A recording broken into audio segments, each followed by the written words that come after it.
Numbers 30. Then Moses spoke to the heads of the tribes concerning the children of Israel, saying, This is the thing which the Lord has commanded. If a man makes a vow to the Lord, or swears an oath to bind himself by some agreement, he shall not break his word. He shall do according to all that proceeds of his mouth. Or if a woman makes a vow to the Lord, and binds herself by some agreement, while in her father's house in her youth, and her father hears her vow, and the agreement by which she has bound herself, and her father holds his peace, then all her vows shall stand, and every agreement with which she has bound herself shall stand. But if her father overrules her on the day that he hears, then none of her vows nor her agreements by which she has bound herself shall stand, and the Lord will release her, because her father overruled her.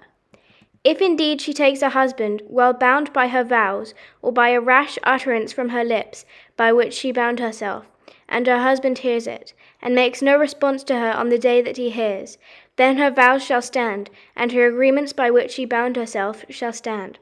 But if her husband overrules her on the day that he hears it, he shall make void her vow which she took, and what she uttered with her lips, by which she bound herself, and the Lord will release her.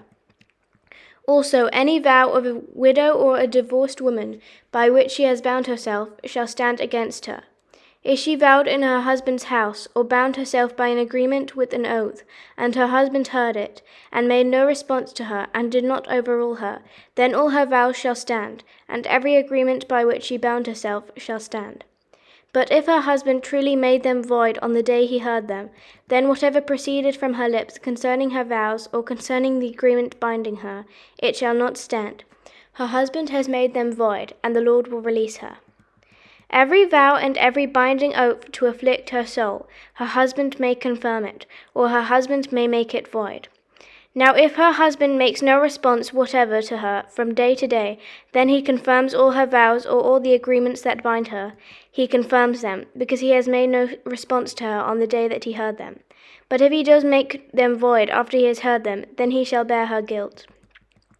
These are the statutes which the Lord commanded Moses, between a man and his wife, and between a father and his daughter in her youth in her father's house.